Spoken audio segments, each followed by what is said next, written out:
Raise your hand if you probably, and I don't know exactly where to look here, have more minutes to live than you have.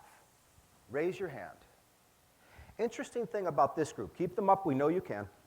Interesting thing about this group, generation after generation reports in the Harvard study that you value more than money, more than security. You value finding ways to make meaningful contribution to your organizations and societies. Keep your hand up if you agree with that. Look around. So, thank you. We're in a very unique moment. All the generations, all of them, are lined up and synchronized around one desire: to contribute. We're all the same in this want. So, the world showed up for us with big problems that I stand here believing are real and very unique. If not solved, people are going to die. I believe that. Now, let's look at these problems for a moment. We can describe all the problems in the world we can put on this little graph. Some of them have low technical complexity and some high technical complexity. Some have low social complexity and high technical complexity. In this context, social complexity is the number of people that must be involved in solving the problem and the strength that they're holding on to their beliefs. Right?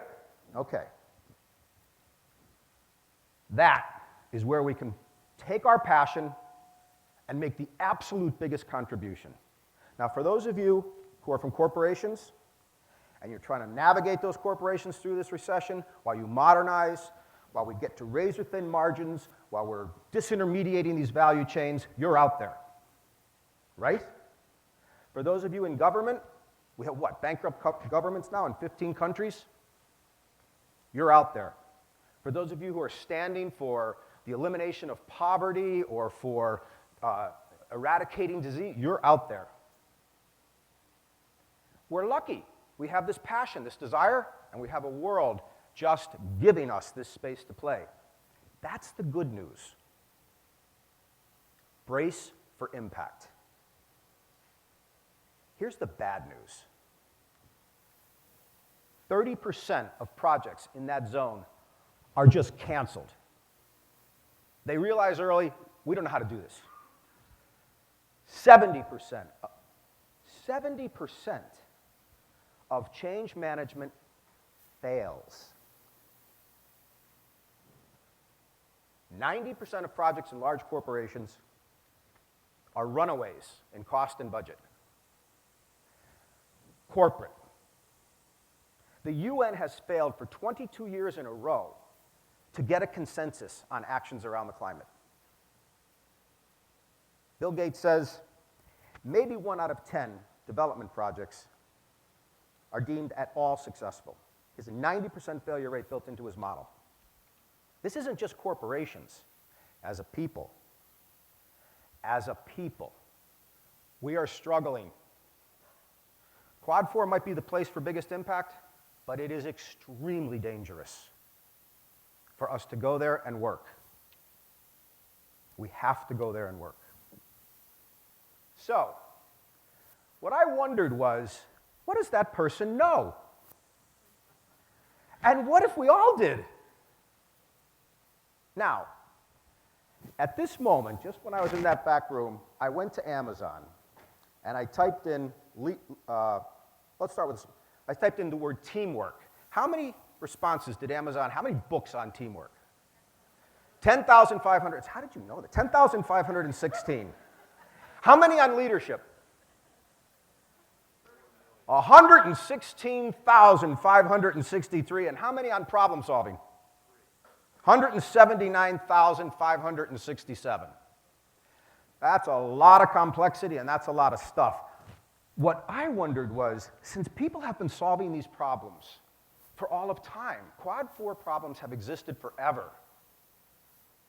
What did the winners know? What did the people that thrived in Quad4 know? It had to be something as old as dirt, as pervasive as gravity. It couldn't be this complicated. So we went looking for that. We went back in the past, we looked at the winners, and we said, look, what's the pattern here? And I want to show you what we've seen. We didn't invent this, we're revealing it. And we're revealing it for the first time on this stage. Okay, you guys ready? It's going to be complicated. Two things. They had a particular way of being, and they had a very specific thing they did. Here we go. Their way of being. Listen, every one of them, the people who thrive in Quad 4, they're fully aware that they're acting in danger. It's premeditated. They're going out there and they know it. And they're doing it because they are convicted by a principle, and they are willing to endure that danger on that principle for as long as it takes, and they never stop. The late Rush Kidder named this correctly. This is moral courage, and he said, we didn't have an economic recession. We had a recession of moral courage. That is their way of being. What did they do?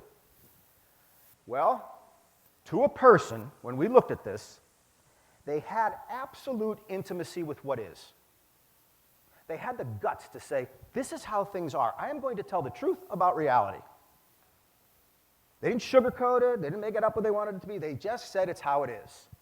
Second, they were part of the environment. They looked at the things that were going to influence them that they could not influence, and they leveraged those forces. Third, and most important, they had the guts to say, these are the consequences and implications if we fail, but they did it in a very interesting way, and today the ones that are successful are doing it in a very interesting way.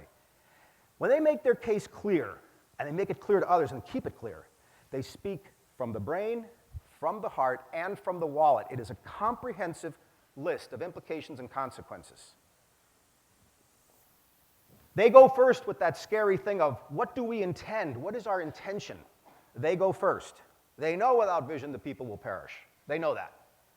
But the losers also bring too much vision, and everybody becomes compliant. What the winners do is they bring forward a piece of vision that is like a piece of Swiss cheese. It's delicious in what it says, but there's these gaping holes. Watch Kennedy's speech. And people say, well, what about this and what about that? The people who thrive in Quad 4 have the guts to say, I don't know that. Can you help me? And you know what the world says? Oh, yeah. I've got ideas about that. Let me co-create that with you. If they just do those four things, they establish creative tension, the necessary ingredient of impacting the world. And what do passionate people do? They start doing things. People who thrive in Quad 4, they ask a very specific question. They say, they don't ask, is any of that important? Is all of that important? They don't ask that question. They ask this question. Of the most important things you can think of, what are the fewest most important things that we're going to do everything about, instead of doing a few things about everything? They go all in on focus. We call it their strategy. It's a simple model. What goes wrong? They underestimate that the world doesn't want that agreement. The world wants squirrels and jewelry to distract this energy. The world fragments intention. These leaders constantly push the consensus back into the group. They're surprised when people agree, not surprised when people forget to agree. The next thing is, when we look at the losers, the people who are blowing this, they just can't get to embracing that as is. They're embarrassed by it or they're part of it. It's like, forget that. Let's just get to the future thing. And they lose all their credibility. They don't look at the environment. There's like a captain staring at his dashboard but never looking up at the wind and the waves and the things like that. Would you want to get on that boat? I don't want to scare the people. They don't need to know this. Why do leaders not build visions when we know it's so important? If I bring it and they don't like it, I might feel shame. How many times do we go through this drill, but we don't put the money and people there? We don't have the courage to back it. This is the model. You can use any methodology you want as long as it makes that model happen in conversation among stakeholders. Use any modern technology you want, but it's got to make that happen. It's got to make all pieces of it happen. This is a crazy place.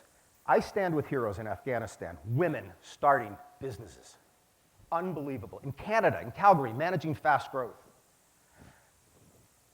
I want to meet you out here. I want to be moved by your passion.